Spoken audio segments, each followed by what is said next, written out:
बिस्मिल्लाहिर्रहमानिर्रहीम। आप देख रहे हैं गुजरांवाला लाइव और मैं हूं असमतुल्लाह राजपूत। जैसा कि आप जानते हैं, पूरे पाकिस्तान की तरह गुजरांवाला में भी इलेक्शन 2024 की तैयारियां जारी हैं। जैसे जैसे 8 फरवरी की तारीख करीब आती जा रही है, सियासी दर्जा हरारत में भी इजाफा होता जा रहा है।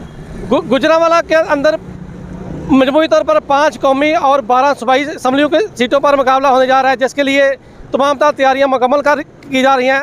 इस वक्त हमारे साथ मौजूद हैं इलेक्ट्रॉनिक मीडिया एसोसिएशन के सदर इफ्तिखार अली गिल साहब, जो सीनियर तजज़ियाकार भी हैं और सीनियर सहाफ़ी भी हैं। आइए मैं से जानते हैं कि सर, गुजरांवाला के अंदर सियासी गहमा गहमी में इजाफा होता जा रहा है, तो आप क्या देख रहे हैं गुजरांवाला के इलेक्शन की सूरत हाल? बहुत शुक्रिया असमतुल्लाह राजपूत साहब। यकीनन जो है वो, जैसा कि आपने अपने इंट्रो में भी कहा कि अब जो है वो वक्त कम है, मुकाबला सख्त है, काउंटडाउन शुरू हो चुका है। 8 फरवरी करीब आते ही मुकाबले में भी तेज़ी आ गई है, गहमा गहमी भी देखने को मिल रही है।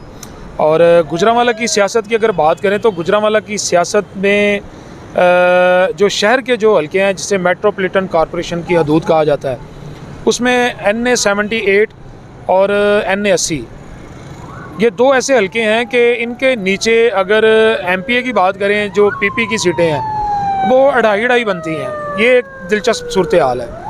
वैसे तो मजमूई तौर पर 5 कौमी और 12 सूबाई असम्बली की नशिस्तें हैं, जिसमें वोटर्स अपना हक़ राय दही इस्तेमाल करेंगे और अपना नुमाइंदा मुंतखब करेंगे। गुजरांवाला में NA 78 की बात करें तो यहाँ पर इंजीनियर खुर्रम दस्तगीर, जो कि पाकिस्तान मुस्लिम लीग नून के टिकट से 2018 में मुंतखब हुए, उसके बाद वफाकी वज़ीर भी बने। इसी तरह से अगर NA 80 की बात करें तो NA 80 में उस्मान इब्राहिम थे, वो भी पाकिस्तान मुस्लिम लीग नून के ही MNA थे, वफाकी वज़ीर ममलिकत भी वो रहे। NA 80 में जो इंजीनियर खुर्रम दस्तगीर ख़ान हैं, उनकी यही समझें कि हम तो यही समझते हैं बतौर ऑब्ज़र्वर भी, चूँकि मीडिया से ताल्लुक़ है हमारा, हम भी इसे कवर करते हैं कि NA 78 में खुर्रम दस्तगीर साहब के मुकाबले में अभी तक कोई ऐसा मजबूत उम्मीदवार मैदान में नज़र नहीं आ रहा जिसका भरपूर फ़ायदा इंजीनियर खुर्रम दस्तगीर को होता दिखाई दे रहा है, अगर हक़ाइक़ पर मबनी बात की जाए तो। बल्कि बाद जो तजज़ियाकार हैं और सियासी जो पंडित हैं, वो तो यकतरफा मुकाबला देख रहे हैं। बिल्कुल ऐसा भी कहा जा सकता है। बिलाशुबा सूरत हाल कुछ ऐसी ही है, क्योंकि जो उनके मद्दे मुकाबल पाकिस्तान तहरीक इंसाफ के टिकट होल्डर होने का दावा कर रहे हैं, जो कि मुबीन आरिफ जट हैं। मुबीन आरिफ की अगर माजी में देखा जाए तो थोड़ा पस मंज़र में जाया जाए तो वो 2018 में MPA का वो इलेक्शन लड़े थे और आज़ाद लड़े थे, और उनका मुकाबला पाकिस्तान तहरीक इंसाफ के उम्मीदवार से था। अब ये बड़ी दिलचस्प सूरत हाल है। वो सिर्फ 4000 वोट ले सके थे। मैं यही बता रहा हूँ कि अगर ज़ाती हैसियत उनकी देखी जाए तो ज़ाती हैसियत में वो उन्हें बड़ी एक बुरी तरह से शिकस्त का सामना करना पड़ा था, जिसका भरपूर फ़ायदा जो उनके मद्दे मुकाबल थे उन्हें मिला। लेकिन अब सूरत हाल जो है वो बिल्कुल उसी तरह से ही है, क्योंकि जो वोटर्स हैं, वोटर्स बड़े सियाने हो चुके हैं। गुजरांवाला के शहरी, गुजरांवाला के वोटर्स यकीनन जो है वो हर एक की पसंद नापसंदीदगी तो होती है, लेकिन यहाँ पर गुजरांवाला में अभी भी जो मुबीन आरिफ जट हैं, मुबीन आरिफ जट अभी तक अपनी उस तरह से अपने आप को पेश नहीं कर सके, चूँकि लोगों को पता है, वोटर्स को पता है कि यहाँ पर मुबीन आरिफ जट, चूँकि इनका वाबस्तगी जो है वो इनकी पाकिस्तान मुस्लिम लीग नून से रही है, और अब आकर ये जैसे कैसे भी वो उन्हें टिकट मिला और वो अभी मैदान में है। यहाँ पर गुजरांवाला में भी कोई जो सियासी वाबस्तगियाँ हैं, माजी में भी कोई पाकिस्तान तहरीक इंसाफ से इनकी कोई ऐसी वाबस्तगियाँ हमें दिखाई नहीं दी, ना इन्होंने कोई मुज़ामत का इन्हें सामना करना पड़ा है, ना इन पर कोई परेशानियाँ आई हैं, ना इन्हें कोई मुसीबतें लाहक हुई हैं। ये बड़े एक खुले मैदान में भी आए हैं, बल्कि उतारे गए हैं या उतरे हैं, जैसे भी हैं। बल्कि हम देख रहे हैं कि पाकिस्तान तहरीक इंसाफ के जो वर्कर हैं, जो नीचे तंजीमें हैं, जो अहदेदारान हैं, जो पुराने कारकुन हैं, उन्होंने इसको दिल से तस्लीम नहीं किया, और ना ही इनके पास नीचे नेटवर्क मौजूद है हल्कों के अंदर काम करने के लिए। देखिए, बिलाशुबा ये चीज़ें होती हैं, आप भी सियासी हवाले से कवर कर रहे हैं, सारे सर्वे कर रहे हैं, और आपको भी इतना ही पता है जितना हमें पता है। लेकिन ये है कि आप तो ये कह रहे हैं, उन्हें शायद ये भी पता ना हो कि कितने UC के कितने चेयरमैन जो है वो उनके साथ उनकी वाबस्तगी है या कितने उनसे राब्ते में हैं, खैर ये तो एक अलग बात है। लेकिन अब खुर्रम दस्तगीर साहब हैं, खुर्रम दस्तगीर साहब को इसका भरपूर फ़ायदा मिल रहा है, लेकिन वहाँ पर भी एक परेशानी उन्हें ज़रूर परेशानी का सामना करना पड़ेगा कि जो सियासी धड़ेबंदियाँ हैं ना, वो भी सियासी धड़ेबंदी के शिकार हैं।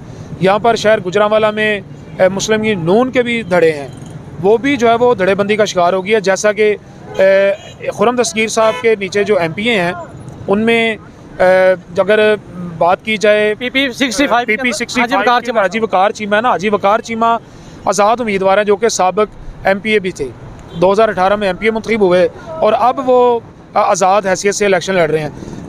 जो कि पीर फरीद हैं, एक सीनियर सियासतदान है, उन्हें जो है पाकिस्तान मुस्लिम लीग नून की जानिब से टिकट मिली है। अब जो है वो उन्हें मुखालफत का सामना करना पड़ रहा है खुर्रम दस्तगीर साहब का। खुर्रम दस्तगीर साहब सपोर्ट कर रहे हैं आज़ाद उम्मीदवार हाजी वकार चीमा की। अब तो ये एक धड़ेबंदी सामने आ रही है। दूसरी दिलचस्प एक और सूरत हाल है कि अगर बात की जाए PP61 की, PP61 में भी बड़ी एक दिलचस्प सूरत हाल है। वहाँ पर जो है वो रिजवान असलम भट्ट हैं जो कि पाकिस्तान तहरीक इंसाफ के रहनुमा थे और साबिक जो है वो गालिबन टिकट होल्डर भी थे, लेकिन उन्हें 2018 में शिकस्त दी इमरान खालिद भट्ट ने जो कि MPA बने। अब भी उनके मुकाबले में इमरान खालिद भट्ट जो कि पोमी भट्ट ग्रुप के नाम से जाने जाते हैं शहर में गुजरांवाला में, अब उनके मुकाबले में पाकिस्तान तहरीक इंसाफ के जो टिकट होल्डर होने का दावा कर रहे हैं वो हैं ताहिर मजीद खान। अब ताहिर मजीद खान एकदम से वो मैदान में आए हैं और टिकट का दावा कर रहे हैं, जिसकी जो है वो परेशानी रिजवान के वोटर्स को लाहक हुई है और यकीनन वो परेशानी उनके लिए एक इस तरह की सूरत इख्तियार कर गई है कि उनके असाब जो है वो हमें कमज़ोर नज़र आ रहे हैं। लेकिन जो असल टिकट होल्डर हैं पाकिस्तान तहरीक इंसाफ की तरफ से वो ताहिर मजीद खान, उन पार्टी ने उनको टिकट दिया है। लेकिन एक मैं बात आपको उसकी वजाहत दे दूँ कि जो ताहिर मजीद खान है ना, ताहिर मजीद खान के हवाले से यहाँ पर शहर गुजरांवाला में चाय मगोइयाँ हो रही हैं, हर ज़ुबान ज़द-ए-आम है और इल्ज़ाम ये आयद किया जा रहा है कि वो कोई 2.5 करोड़ रुपया देकर वो टिकट लेकर आए हैं और उनकी फ़ंडिंग भी किसी पाकिस्तान मुस्लिम लीग नून के ही टिकट होल्डर्स ने की है, जो कि एक सियासी उन्होंने एक चाल चली है मुबैना तौर पर। उसमें एक बात, अब ये इल्ज़ाम किस हद तक सच साबित होता है तो ये तो अब देखना पड़ेगा कि जमात क्या करती है, क़यादत क्या करती है, जबकि वोटर्स जो हैं वो इस हवाले से काफ़ी परेशान हैं।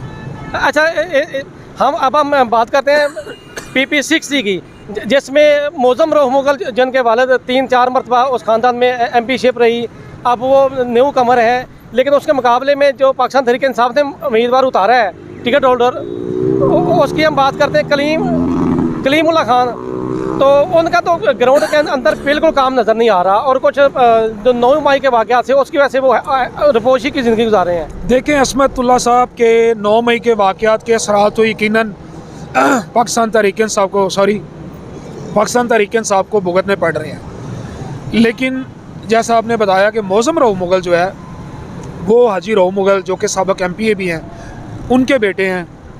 उनके मुकाबले में कलीमुल्लाह खान की अगर सियासत के हवाले से उनके बारे में अगर उन पर रोशनी डाली जाए तो मेरा ख़्याल है कि वो कमज़ोर कैंडिडेट है, जिसका भरपूर फ़ायदा मौज़म रऊफ़ को होगा और इस चीज़ का पाकिस्तान मुस्लिम लीग नून को भी पता है और वो इस चीज़ का फ़ायदा भी उठा रहे हैं। बल्कि मुस्लिम लीग नून की तरफ से तो ये खुशियाँ मनाई जा रही हैं कि ये तीनों सीटें जो है NA-78, PP60 और PP61 वो तो पहले ही जीत के बैठे हुए हैं, वो तो समझते हैं कि हमारा मुकाबले नहीं है। देखें, ये जो 2.5 हल्के आए हैं ना, 2.5 MP आए हैं, उसका यकीनन फ़ायदा तो पाकिस्तान मुस्लिम लीग नून उठाएगी।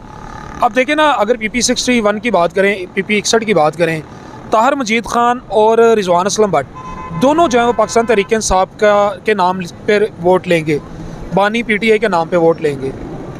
लेकिन अब वोटर्स क्या करेगा, परेशानी वोटर्स को लाहक होगी। अब वोटर्स जो है वो बढ़ चुके हैं, जिसका भरपूर फ़ायदा तीसरी पार्टी उठाएगी जो कि इमरान खालिद भट्ट हैं।